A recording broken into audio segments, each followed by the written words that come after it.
ਵੀ social ਵੇਖ ਰਹੇ ਦਰਸ਼ਕਾਂ ਨੂੰ ਸਤਿ ਸ਼੍ਰੀ ਅਕਾਲ। ਮੈਂ ਰੁਪਿੰਦਰ ਸੰਧੂ, ਤੁਹਾਡਾ ਸਵਾਗਤ ਹੈ ਪ੍ਰੋਗਰਾਮ ਗੱਲ ਤੇ ਗੱਲ 'ਚ।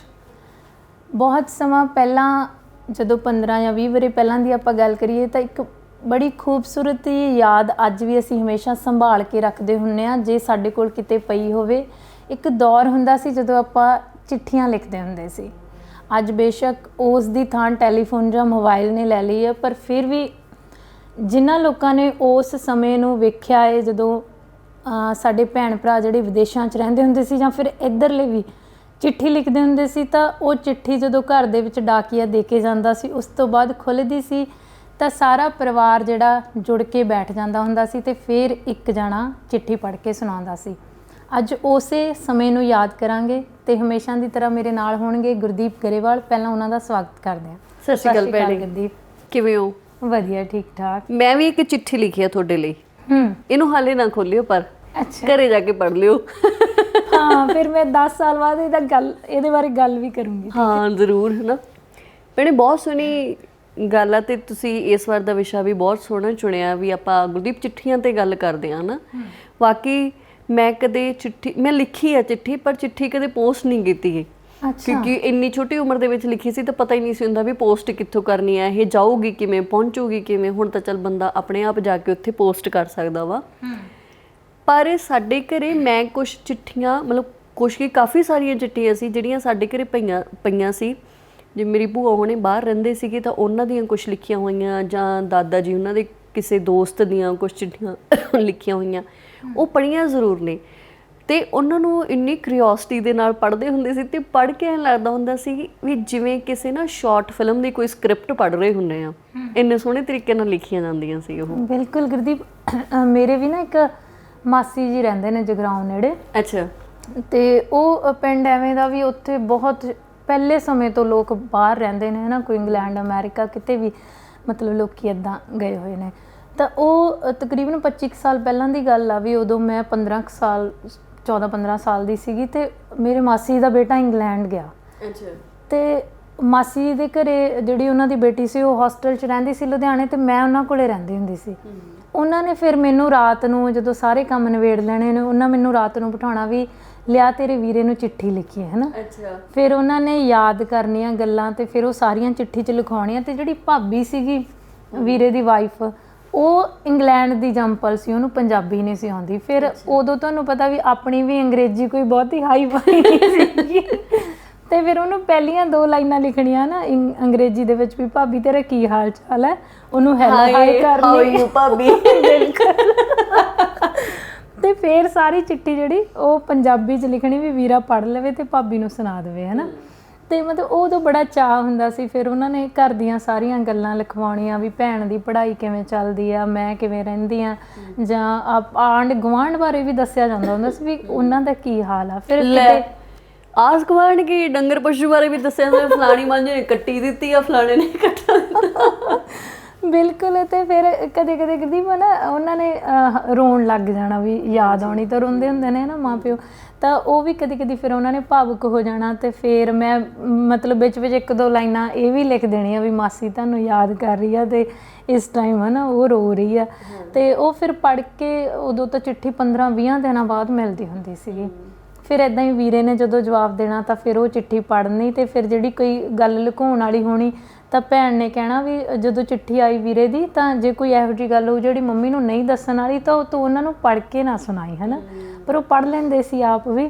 ਪਰ ਇਹ ਬੜੀ ਮਤਲਬ ਉਹ ਇਹੋ ਜਿਹੀਆਂ ਯਾਦਾਂ ਨੇ ਜਿਹੜੀਆਂ ਹੁਣ ਤੱਕ ਨਹੀਂ ਭੁੱਲੀ। ਬਿਲਕੁਲ। ਅਤੇ ਨਾਲੇ ਜਿਹੜਾ ਇੱਕ ਭੈਣੇ ਸਮਾਂ ਹੁੰਦਾ ਨਾ, ਜਿਵੇਂ ਹੁਣ ਆਪਾਂ ਕਹਿੰਦੇ ਹਾਂ ਵੀ ਸਾਡੇ ਅੱਜ ਦੇ ਗਾਣੇ ਨੇ ਜਿਹੜੇ, ਉਹਨਾਂ ਦੇ ਵਿੱਚ ਬ੍ਰੈਂਡ ਜਾਂ ਫਿਰ ਮੋਬਾਈਲ ਜਾਂ ਵਟਸਐਪ, ਮਤਲਬ ਇਹਨਾਂ ਸਾਰੀਆਂ ਚੀਜ਼ਾਂ ਦਾ ਜ਼ਿਕਰ ਆਉਂਦਾ, ਕਾਰਾਂ ਕੂਰਾਂ ਦਾ ਜ਼ਿਕਰ ਆਉਂਦਾ, ਹੈ ਨਾ। ਜਿਹੜੇ ਸਾਡੇ ਉਦੋਂ ਦੇ ਗੀਤ ਵੀ ਸੀਗੇ ਨਾ, ਜਿਵੇਂ ਹੁੰਦਾ ਵੀ ਇੱਕ ਦੌਰ ਹੁੰਦਾ ਅਤੇ ਸਾਰੀਆਂ ਚੀਜ਼ਾਂ ਆਪਸ ਦੇ ਵਿੱਚ ਜੁੜੀਆਂ ਹੁੰਦੀਆਂ ਨੇ, ਤਾਂ ਸਾਡੇ ਉਦੋਂ ਦੇ ਗੀਤ ਵੀ ਜਿਹੜੀਆਂ, ਕਿਉਂਕਿ ਉਦੋਂ ਚਿੱਠੀਆਂ ਦਾ ਦੌਰ ਸੀ। ਹਰਭਜਨ ਮਾਨ ਹੋਰਾਂ ਦੀ ਜਿਸ ਗੀਤ ਦੇ ਨਾਲ ਗਾਇਕੀ ਦੀ ਸ਼ੁਰੂਆਤ ਹੋਈ ਹੈ, ਚਿੱਠੀਏ ਨੀ ਚਿੱਠੀਏ, ਅੱਜ ਤੋਂ ਮੈਂ ਕਹਿੰਦੀ ਹਾਂ 24-25 ਸਾਲ ਪਹਿਲਾਂ ਉਹਨਾਂ ਨੇ ਇਹ ਗੀਤ ਗਾਇਆ ਸੀ, ਹੈ। ਲਿਖ ਪਾਵਾਂ ਚਿੱਠੀਆਂ ਜਾਂ ਫਿਰ ਬਰੰਗ ਚਿੱਠੀਆਂ, ਮਤਲਬ ਗੀਤ ਵੀ ਸਾਡੇ ਉਹੋ ਜਿਹੇ ਹੁੰਦੇ ਸੀਗੇ ਜਿਹੋ ਜਿਹਾ ਆਲੇ ਦੁਆਲੇ ਮਤਲਬ ਕੁਛ ਵਾਪਰ ਰਿਹਾ ਹੁੰਦਾ ਸੀਗਾ। ਅਤੇ ਭੈਣੇ ਇੱਕ ਹੋਰ ਚੀਜ਼ ਆ ਵੀ ਜਿਵੇਂ ਇੱਕ ਆਪਾਂ ਗੱਲ ਕਰਦੇ ਹੁੰਦੇ, ਚਲੋ ਹੁਣ ਉਸ ਤੋਂ ਬਾਅਦ ਤਾਂ ਜੇ ਆਪਾਂ 10-15 ਸਾਲ ਪਹਿਲਾਂ ਦੀ ਗੱਲ ਕਰੀਏ ਤਾਂ ਸਾਰਿਆਂ ਨੂੰ ਚਿੱਠੀ ਲਿਖਣੀ ਵੀ ਆਉਂਦੀ ਸੀ, ਪੜ੍ਹਨੀ ਵੀ ਆਉਂਦੀ ਸੀ। ਪਰ ਇੱਕ ਭੈਣੇ ਉਹੋ ਜਿਹਾ ਵੀ ਟਾਈਮ ਸੀ ਜਦੋਂ ਕਿਸੇ ਨੂੰ ਲਿਖਣੀ ਮਤਲਬ ਪੰਜਾਬੀ ਲਿਖਣੀ ਆਉਂਦੀ ਹੁੰਦੀ ਸੀ ਤੇ ਸਪੈਸ਼ਲ ਪਿੰਡ 'ਚੋਂ ਬੰਦਾ ਲੱਭ ਕੇ ਲਿਆਂਦਾ ਜਾਂਦਾ ਸੀ ਵੀ ਅੱਜ ਤੈਨੂੰ ਫਲਾਣਿਆਂ ਨੇ ਨਾ ਯਾਦ ਕੀਤਾ, ਉਹਨਾਂ ਨੇ ਚਿੱਠੀ ਲਿਖਾਉਣੀ ਸੀ। ਬਿਲਕੁਲ ਗੁਰਦੀਪ, ਕਹਿੰਦੇ ਵੀ ਹੁੰਦੇ ਸੀਗੇ ਵੀ ਫਲਾਣਾ ਬੰਦਾ ਜਿਹੜਾ ਚਿੱਠੀ ਬਹੁਤ ਸੋਹਣੀ ਲਿਖਦਾ, ਉਹਦੀ ਮਸ਼ਹੂਰੀ ਹੁੰਦੀ ਸੀ ਪੂਰੇ ਪਿੰਡ 'ਚ, ਹਨਾ। ਫਿਰ ਚਲੋ ਮਤਲਬ ਬਹੁਤੀਆਂ ਗੱਲਾਂ ਤਾਂ ਆਪਾਂ ਨਹੀਂ ਜਾਣਦੇ, ਪਰ ਜਦੋਂ ਪਹਿਲੇ ਸਮੇਂ 'ਚ ਇਹ ਹੁੰਦਾ ਸੀ ਵੀ ਲੋਕ ਨੇ ਜਿਹੜੇ ਬਹੁਤ ਸਾਲ ਮੰਗੇ ਰਹਿੰਦੇ ਹੁੰਦੇ ਸੀ, ਹਨਾ। ਫਿਰ ਜਿਹਦੇ 'ਚੋਂ ਕੋਈ ਮੁੰਡਾ ਫੌਜ 'ਚ ਹੋਣਾ ਤਾਂ ਫਿਰ ਉਹ ਕਹਿੰਦੇ ਵੀ ਕੁੜੀ ਵੀ ਕਈ ਵਾਰੀ ਚਿੱਠੀ ਲਿਖਵਾਉਂਦੀ ਸੀ ਜਾਂ ਮੁੰਡਾ ਵੀ ਉੱਧਰੋਂ ਲਿਖ ਕੇ ਭੇਜਦਾ ਸੀ, ਤਾਂ ਉਹਦੇ ਵਿੱਚੋਂ ਮਤਲਬ ਇਹ ਲਿਖਾਉਣਾ ਜਿਵੇਂ ਵੀ ਹਾਂ ਮਤਲਬ ਮੈਂ ਤੁਹਾਨੂੰ ਚਿੱਠੀ ਲਿਖਾਂ ਵੀ ਮੈਂ ਸਨੇਹ ਨਾਲ ਤੈਨੂੰ ਯਾਦ ਕਰ ਰਹੀ ਹਾਂ ਜਾਂ ਇਵੇਂ ਦੀਆਂ ਕੁਛ ਗੱਲਾਂ, ਤਾਂ ਕਹਿੰਦੇ ਫਿਰ ਚਿੱਠੀ ਲਿਖਣ ਵਾਲਾ ਕੁਛ ਕੁ ਗੱਲਾਂ ਆਪਣੇ ਕੋਲੋਂ ਲਿਖ ਦਿੰਦਾ ਹੁੰਦਾ ਸੀਗਾ, ਹਨਾ। ਵੀ ਉਹਨੂੰ ਲੱਗਦਾ ਹੁੰਦਾ ਸੀ ਵੀ ਜਿਹੜਾ ਮੇਰੇ ਸਾਹਮਣੇ ਬੈਠਾ ਉਹ ਸ਼ਾਇਦ ਮੇਰੇ ਤੋਂ ਲਿਖਵਾ ਨਹੀਂ ਪਾ ਰਿਹਾ। ਤਾਂ ਇਹ ਵੀ ਬਹੁਤ ਮਤਲਬ ਗੱਲਾਂ ਹੁੰਦੀਆਂ ਨੇ ਜਿਹੜੀਆਂ ਜਿਵੇਂ ਯਾਦ ਆਈ ਜਾਂਦੀਆਂ ਨੇ। ਹੁਣ ਤੁਸੀਂ ਦੇਖੋ ਵੀ ਜਦੋਂ ਨਵੇਂ ਟੈਲੀਫੋਨ ਆਏ ਸੀ ਤਾਂ ਘਰ 'ਚ ਜਿੰਨੇ ਬੱਚੇ ਹੁੰਦੇ ਸੀ ਉਹ ਸਭ ਤੋਂ ਪਹਿਲਾਂ ਭੱਜਦਾ ਹੁੰਦਾ ਸੀ ਵੀ ਮੈਂ ਚੁੱਕਾਂ, ਹਨਾ। ਬਿਲਕੁਲ ਇੱਦਾਂ ਹੀ ਚਿੱਠੀ ਹੁੰਦੀ ਸੀ ਵੀ ਜਦੋਂ ਡਾਕੀਆ ਆਉਣਾ ਤਾਂ ਪਹਿਲਾਂ ਭੱਜਣਾ ਵੀ ਚਿੱਠੀ ਜਿਹੜੀ ਮੇਰੇ ਹੱਥ ਆ ਜਾਵੇ ਤੇ ਫਿਰ ਮੈਂ ਉਹਨੂੰ ਸਭ ਤੋਂ ਪਹਿਲਾਂ ਪੜ੍ਹਾਂ। ਮੈਨੂੰ ਯਾਦ ਹੈ ਕਿ ਮੇਰੇ ਮਾਸੀ ਦੀ ਇੱਕ ਬੇਟੀ ਹੋਸਟਲ 'ਚ ਰਹਿੰਦੀ ਹੁੰਦੀ ਸੀ ਲੁਧਿਆਣੇ, ਤੇ ਉਦੋਂ ਟਾਵੀਆਂ ਕੁੜੀਆਂ ਹੋਸਟਲਾਂ 'ਚ ਪੜ੍ਹਦੀਆਂ ਹੁੰਦੀਆਂ ਸੀ, ਤਾਂ ਉਹਨੇ ਮੇਰੇ ਮੰਮੀ ਨੂੰ ਚਿੱਠੀ ਲਿਖਣੀ, ਹਨਾ। ਕਿਉਂਕਿ ਬਹੁਤ ਗੱਲਾਂ ਇਹੋ ਜਿਹੀਆਂ ਹੁੰਦੀਆਂ ਨੇ ਵੀ ਜਿਹੜੀਆਂ ਆਪਾਂ ਆਪਣੀਆਂ ਮਾਸੀਆਂ ਚਾਚੀਆਂ ਨਾਲ ਕਰਦੇ ਹਾਂ, ਮਾਵਾਂ ਨਾਲ ਨਹੀਂ ਕਰਦੇ। ਤਾਂ ਉਹ ਮੇਰੇ ਮਾਸੜ ਜੀ ਹੈ ਨਹੀਂ ਸੀ, ਤਾਂ ਉਹ ਬੜੀ ਭੈਣ ਸੈਂਸਿਟਿਵ ਜੀ ਸੀਗੀ, ਤਾਂ ਉਹਨੇ ਮੰਮੀ ਨੂੰ ਚਿੱਠੀ ਲਿਖਣੀ। ਫਿਰ ਸਾਡੇ ਮੰਮੀ ਨੇ ਉਹ ਚਿੱਠੀ ਪੜ੍ਹ ਲੈਣੀ, ਫਿਰ ਉਹਨੇ ਮੰਮੀ ਨੇ ਕਹਿਣਾ ਵੀ ਹੁਣ 1-2 ਦਿਨ ਬਾਅਦ ਭੈਣ ਦੀ ਚਿੱਠੀ ਤੁਸੀਂ ਪੜ੍ਹ ਲਿਓ। ਉਹ ਫਿਰ 2 ਦਿਨ ਦੀ ਬੜੀ ਉਡੀਕ ਰਹਿੰਦੀ ਹੁੰਦੀ ਸੀ ਵੀ ਉਹ ਚਿੱਠੀ ਹੱਥ 'ਚ ਆਵੇ ਤੇ ਅਸੀਂ ਪੜ੍ਹੀਏ, ਹਨਾ। ਉਹਦੇ 'ਚੋਂ ਮੈਂ ਹੁਣ ਵੀ ਜਦੋਂ ਪਿੰਡ ਜਾਂਦੀ ਨਾ, ਮੰਮੀ ਨੇ ਮੇਰੇ ਭਰਾ ਦੀਆਂ ਜਾਂ ਭੈਣ ਦੀਆਂ ਕਈ ਚਿੱਠੀਆਂ ਨੇ ਜਿਹੜੀਆਂ ਹੁਣ ਤੱਕ ਸੰਭਾਲ ਕੇ ਰੱਖੀਆਂ ਹੋਈਆਂ। ਇਹਦੇ ਪਿੰਡ ਇੱਕ ਹੋਰ ਵੀ ਫਾਇਦਾ ਜ਼ਰੂਰ ਹੁੰਦਾ ਸੀਗਾ ਵੀ ਜਿਵੇਂ ਲੋਕੀ ਉਦੋਂ ਹਰ ਇੱਕ ਗੱਲ ਨੂੰ ਇੱਕ ਪ੍ਰਭਾਵਸ਼ਾਲੀ ਤਰੀਕੇ ਦੇ ਨਾਲ ਕਹਿੰਦੇ ਹੁੰਦੇ ਸੀ, ਕਿਉਂਕਿ ਉਦੋਂ ਸਾਡੇ ਹੱਥਾਂ ਦੇ ਵਿੱਚ ਪੈਨ ਪੇਪਰ ਹੁੰਦਾ ਸੀ, ਹਨਾ, ਜਾਂ ਪੈਨ ਪੈਨਸਲ ਜੋ ਵੀ ਸੀ। ਤੇ ਹੁਣ ਅਸੀਂ ਕੋਈ ਵੀ ਗੱਲ ਤੁਸੀਂ ਨੋਟਿਸ ਕੀਤਾ ਵੀ ਆਪਾਂ ਉਨੇ ਪ੍ਰਭਾਵ, ਜੇ ਤੁਸੀਂ ਜਿਵੇਂ ਉਹ ਚਿੱਠੀਆਂ ਤੁਸੀਂ ਪੜ੍ਹੀਆਂ ਹੋਈਆਂ ਨੇ, ਆਪਾਂ ਕੋਈ ਵੀ ਗੱਲ ਉਨੀ ਪ੍ਰਭਾਵਸ਼ਾਲੀ ਤਰੀਕੇ ਨਾਲ ਲਿਖ ਵੀ ਨਹੀਂ ਸਕਦੇ ਜਾਂ ਬੋਲ ਕੇ ਵੀ ਨਹੀਂ ਦੱਸ ਸਕਦੇ ਜਿੰਨੀ ਉਹਨਾਂ ਚਿੱਠੀਆਂ ਦੇ ਵਿੱਚ ਹੁੰਦੀ ਸੀਗੀ, ਹਨਾ। ਕਿਉਂਕਿ ਲੋਕਾਂ ਕੋਲ ਉਦੋਂ ਸਾਧਨ ਨਹੀਂ ਸੀ ਹੁੰਦੇ ਤੇ ਉਹ ਬਾਕ ਬਣਤਰ ਵੀ ਇਦਾਂ ਦੀ ਹੁੰਦੀ ਸੀ। ਹਰ ਇੱਕ ਚਿੱਠੀ 'ਚ ਇਹ ਜ਼ਰੂਰ ਹੁੰਦਾ ਸੀਗਾ ਕਿ ਜਦੋਂ ਮਤਲਬ ਵੀ ਅੱਗੇ ਦੀ ਸਮਾਚਾਰ ਇਹ ਹੈ। ਹਾਂ ਬਿਲਕੁਲ ਹਨਾ। ਪਹਿਲੀ ਲਾਈਨ ਜਿਵੇਂ ਗੁਰਦੀਪ ਆਪਾਂ ਨੂੰ ਸਕੂਲ 'ਚ ਵੀ ਲਿਖਣਾ ਸਿਖਾਇਆ ਜਾਂਦਾ ਸੀ ਵੀ ਪਹਿਲਾਂ ਸਤਿ ਸ਼੍ਰੀ ਅਕਾਲ, ਫਿਰ ਤੁਹਾਡਾ ਕੀ ਹਾਲ ਚਾਲ ਆ, ਫਿਰ ਹੁਣ ਇਹ ਗੱਲ ਆ ਜਿਹੜੀ, ਹਨਾ, ਦੱਸਣ ਵੀ ਜਾ ਰਹੇ ਹਾਂ ਆਪਾਂ। ਇਵੇਂ ਗੁਰਦੀਪ ਜਿਵੇਂ ਤੁਸੀਂ ਕਹਿੰਦੇ ਸੀ ਵੀ ਘਰ ਦੇ ਡੰਗਰਾਂ ਦਾ ਵੀ ਹਾਲ ਲਿਖਦੇ ਹੁੰਦੇ ਸੀ ਲੋਕੀ, ਹਨਾ। ਪਰ ਦੇਖੋ ਗੱਲ ਇੱਕ ਇਹ ਆ ਵੀ ਹੁਣ ਆਪਾਂ ਰਿਸ਼ਤੇਦਾਰਾਂ ਨਾਲ ਜੁੜੇ ਹੋਏ ਹਾਂ, ਆਪਾਂ ਵੀਡੀਓ ਕਾਲ ਵੀ ਕਰ ਲੈਂਦੇ ਹਾਂ, ਵਟਸਐਪ 'ਤੇ ਵੀ 2 ਮਿੰਟ ਬਾਅਦ ਆਪਾਂ ਮੈਸੇਜ ਲਿਖ ਕੇ ਛੱਡ ਦਿੰਦੇ ਹਾਂ। ਪਰ ਉਦੋਂ ਇਹ ਦੇਖੋ ਵੀ ਕਈ ਵਾਰੀ ਕੁਛ ਹੋ ਜਾਣਾ, ਮੰਨ ਲਓ ਵੀ ਕਿਸੇ ਘਰ 'ਚ ਜਿਵੇਂ ਤੁਸੀਂ ਕਹਿ ਰਹੇ ਸੀ ਬੱਚਾ ਹੀ ਹੋ ਗਿਆ ਨਾ, ਜਦੋਂ ਤੱਕ ਉਹ ਜਾਣਾ 6 ਮਹੀਨਿਆਂ ਦਾ ਹੋ ਜਾਂਦਾ ਸੀ 6 ਮਹੀਨਿਆਂ ਦਾ, ਜਾਂ ਫਿਰ ਇਹ ਵੀ ਹੋ ਜਾਂਦਾ ਸੀ ਉਹਦਾ ਨਾਂ ਵੀ ਰੱਖ ਲਿਆ ਜਾਂਦਾ ਸੀ ਵੀ ਆਹ ਰੱਖਿਆ ਗਿਆ ਨਾ। ਉਹ ਚਿੱਠੀ ਪੜ੍ਹਨ ਵਾਲੇ ਨੂੰ 15 ਦਿਨ ਬਾਅਦ ਮਿਲਣੀ, ਤਾਂ ਉਹਨੂੰ ਮਤਲਬ ਕਿਵੇਂ ਦਾ ਅਨੁਭਵ ਹੁੰਦਾ ਹੋਣਾ ਵੀ ਹਾਂ, ਹੈ ਨਾ, ਪਰਿਵਾਰ 'ਚ ਕੁਛ ਹੋਇਆ ਸੀ ਤੇ ਹੁਣ ਤਾਂ ਇੰਨੇ ਦਿਨ ਲੰਘ ਗਏ ਨੇ। ਤਾਂ ਕਰਕੇ ਚਿੱਠੀ 'ਤੇ ਤਰੀਕ ਵੀ ਲਿਖਦੇ ਹੁੰਦੇ ਸੀ ਵੀ ਇਹ ਚਿੱਠੀ ਜਿਹੜੀ ਤੈਨੂੰ ਲਿਖੀ ਆ ਇੰਨੀ ਤਰੀਕ ਨੂੰ ਲਿਖੀ ਆ, ਹੈ ਨਾ। ਤੇ ਦੂਜੀ ਗੱਲ ਭੈਣੇ ਆਪਣੀ ਸੁਸਾਇਟੀ ਦੇ ਵਿੱਚ ਦੇਖੋ ਡਾਕੀਏ ਦਾ ਰੋਲ ਤਾਂ ਜਮਾਂ ਹੀ ਖਤਮ ਹੋ ਗਿਆ। ਹੁਣ ਤਾਂ ਸਾਨੂੰ ਜਾਂ ਬੈਂਕਾਂ ਦੇ ਕ੍ਰੈਡਿਟ ਕਾਰਡ, ਡੈਬਿਟ ਕਾਰਡ, ਹੈ ਨਾ, ਜਾਂ ਕੋਈ LIC ਪਾਲਿਸੀ, ਤੁਹਾਡੀ ਕੋਈ ਚਿੱਠੀ ਆਈ ਹੋਈ ਹੈ ਬੈਂਕ ਤੋਂ, ਕੋਈ ਚਿੱਠੀ, ਉਹ ਚੀਜ਼ਾਂ ਹੀ ਸਿਰਫ ਡਿਲੀਵਰ ਹੁੰਦੀਆਂ ਨੇ ਡਾਕੀਏ ਦੇ ਥਰੂ। ਪਰ ਪਹਿਲਾਂ ਜਿਵੇਂ ਡਾਕੀਏ ਦੀ ਸਾਰਿਆਂ ਨੂੰ ਬੜੀ ਉਡੀਕ ਰਹਿੰਦੀ ਹੁੰਦੀ ਸੀਗੀ ਕਿ ਬਹੁਤੀ ਸੁਰਤ ਨਹੀਂ ਸੀ ਉਦੋਂ, ਪਰ ਅਸੀਂ ਇਹ ਚੀਜ਼ਾਂ ਦੇਖੀਆਂ ਨੇਗੀਆਂ ਵੀ ਫਲਾਣਿਆਂ ਦੀ ਚਿੱਠੀ ਆਈ ਪਈ ਆ ਜਾਂ ਫਲਾਣਿਆਂ ਦੀ ਚਿੱਠੀ ਆਈ ਅੱਜ, ਹੈ ਨਾ। ਜਦੋਂ ਘਰੇ ਕਿਸੇ ਨੇ ਦੇਣ ਆਉਣਾ ਤਾਂ ਬਹੁਤ ਚਾਅ ਹੁੰਦਾ ਸੀਗਾ ਵੀ ਖੋਲ੍ਹ ਕੇ ਪੜ੍ਹੀਏ ਵੀ ਕੀ ਲਿਖਿਆ ਹੋਇਆ ਵਿੱਚ ਜਾਂ ਕਿਹਦੇ ਬਾਰੇ ਲਿਖਿਆ ਹੋਇਆ, ਹੈ ਨਾ। ਜੇ ਕਿਤੇ ਬਾਹਰੋਂ ਕੋਈ ਚਿੱਠੀ ਆਉਂਦੀ ਹੁੰਦੀ ਸੀ ਤਾਂ ਉਹਦੇ ਵਿੱਚ ਇਹ ਲੱਭਦੇ ਹੁੰਦੇ ਸੀ ਵੀ ਕਿਤੇ ਉਹਨਾਂ ਨੇ ਆਉਣ ਬਾਰੇ ਲਿਖਿਆ ਵੀ ਅਸੀਂ ਪੰਜਾਬ ਆ ਰਹੇ ਹਾਂ ਜਾਂ ਕੁਛ, ਹੈ ਨਾ। ਬਹੁਤ ਸਾਰੀਆਂ ਚੀਜ਼ਾਂ ਮਤਲਬ ਇੰਨੀ ਐਕਸਾਈਟਮੈਂਟ ਨਾਲ ਜੁੜੀਆਂ ਹੁੰਦੀਆਂ ਸੀ। ਦੂਜਾ ਜਿਹੜਾ ਡਾਕੀਏ ਦਾ ਇੱਕ ਕਰੈਕਟਰ ਆਪਾਂ ਆਪਣੀ ਸੁਸਾਇਟੀ ਦੇ ਵਿੱਚੋਂ ਖਤਮ ਹੀ ਕਰਤਾ ਜਦੋਂ ਦਾ ਆਪਾਂ ਚਿੱਠੀਆਂ ਨਹੀਂ ਲਿਖਦੇ ਜਾਂ ਜਦੋਂ ਦੀ ਟੈਕਨੋਲੋਜੀ ਇੰਨੀ ਐਡਵਾਂਸ ਹੋ ਗਈ ਹੈ, ਹੈ ਨਾ। ਗੁਰਦੀਪ ਜਿਵੇਂ ਡਾਕੀਏ ਤੋਂ ਹੀ ਮੈਨੂੰ ਯਾਦ ਆਇਆ ਵੀ ਕਈ ਘਰਾਂ 'ਚ ਜਿਹੜੇ ਪਰਿਵਾਰ 'ਚ ਕੋਈ ਪੜ੍ਹਿਆ ਲਿਖਿਆ ਨਹੀਂ ਸੀ ਹੁੰਦਾ, ਉਹ ਡਾਕੀਏ ਤੋਂ ਹੀ ਚਿੱਠੀ ਬਣਾਉਂਦੇ ਹੁੰਦੇ ਸੀ, ਹੈ ਨਾ।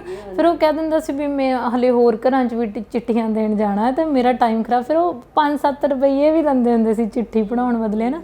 ਜੇ ਕੋਈ ਨੌਕਰੀ ਦੀ ਕਿਸੇ ਦੀ ਆਉਣੀ ਜਾਂ ਚੰਗੇ ਸ਼ਗਨ ਦੀ ਚਿੱਠੀ ਆਉਣੀ, ਉਹਦੇ 'ਚ ਵੀ ਲੋਕ ਫਿਰ ਪੈਸੇ ਦਿੰਦੇ ਸੀ ਜਾਂ ਕੋਈ ਮੂੰਹ ਮਿੱਠਾ ਵੀ ਕਰਾਉਂਦੇ ਸੀ। ਤਾਂ ਸੱਚੀ ਮੈਨੂੰ ਲੱਗਦਾ ਆਉਣ ਵਾਲੇ ਸਮੇਂ ਦੇ ਵਿੱਚ ਚਲੋ ਹੁਣ ਵੀ ਆਪਾਂ ਨੂੰ ਬਹੁਤ ਸਾਰੇ ਅਫੀਸ਼ੀਅਲ ਲੈਟਰਸ ਨੇ ਜਿਹੜੇ ਆਉਂਦੇ ਨੇ ਪੋਸਟ ਆਫਿਸ ਦੇ ਥਰੂ ਹੀ ਆਉਂਦੇ ਨੇ, ਪਰ ਉਦੋਂ ਜਿਹੜਾ ਇੱਕ ਡਾਕ ਦਾ ਚਾਅ ਹੁੰਦਾ ਸੀ ਜਾਂ ਡਾਕੀਏ ਦਾ, ਉਹ ਹੁਣ ਆਪਣੇ ਚਿਹਰਿਆਂ 'ਤੇ ਨਹੀਂ ਨਜ਼ਰ ਆਉਂਦਾ ਨਾ। ਅਤੇ ਕਿ ਗੁਰਦੀਪ ਤੁਹਾਨੂੰ ਕੋਈ ਯਾਦ ਹੈ ਐਵੇਂ ਦੀਆਂ ਮਤਲਬ ਗੱਲਾਂ ਜਿਹੜੀਆਂ ਵੀ ਕਹਿੰਦੇ ਹੋਣੇ ਵੀ ਗੁਰਦੀਪ ਆ ਜਾ ਤੂੰ ਹੀ ਚਿੱਠੀ ਲਿਖ, ਤੂੰ ਬਹੁਤ ਸੋਹਣੀ ਲਿਖਦੀ ਆ?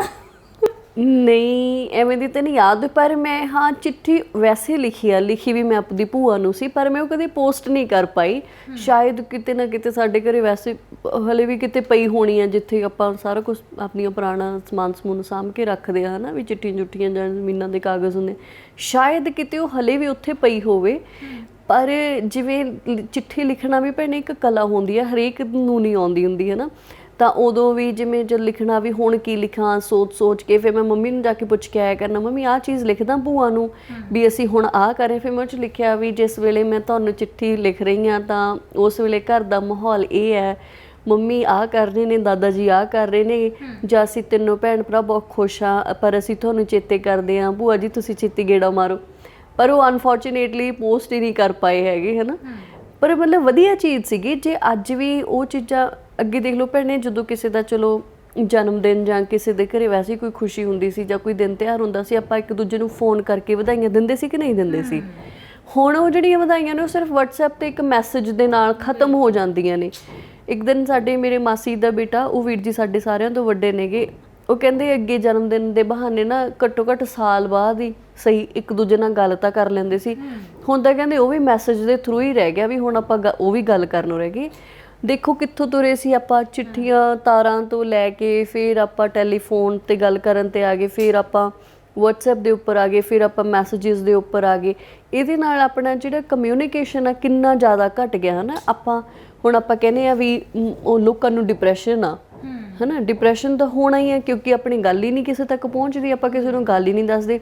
ਉਦੋਂ ਜਿਵੇਂ ਤੁਸੀਂ ਕਹਿੰਦੇ ਹੋ ਵੀ ਲੋਕੀ ਚਿੱਠੀ ਲਿਖਾਉਂਦੇ ਹੋਏ ਰੋ ਵੀ ਪੈਂਦੇ ਸੀਗੇ, ਹੈ ਨਾ। ਘੱਟੋ ਘੱਟ ਇਮੋਸ਼ਨਸ ਤਾਂ ਨਿਕਲਦੇ ਸੀਗੇ। ਹੁਣ ਜਦੋਂ ਆਪਾਂ ਕਿਸੇ ਨਾਲ ਗੱਲ ਹੀ ਨਹੀਂ ਕਰਨੀ ਹੈਗੀ ਤਾਂ ਇਮੋਸ਼ਨਸ ਹੀ ਨਹੀਂ ਨਿਕਲਦੇ, ਦਿਮਾਗ ਆਪੇ ਭਰ ਰਹਿਣਾ, ਆਪੇ ਹੀ ਅਸੀਂ ਡਿਪਰੈਸ਼ਨ ਦੇ ਸ਼ਿਕਾਰ ਹੋਣਾ, ਸਾਨੂੰ ਟੈਨਸ਼ਨ ਵੀ ਹੁੰਦੀ ਹੈ ਨਾ, ਕਿਉਂਕਿ ਆਪਣਾ ਆਪ ਤਾਂ ਆਪਾਂ ਕਿਸੇ ਦਿਨ ਸਾਂਝਾ ਨਹੀਂ ਕਰ ਸਕੇ।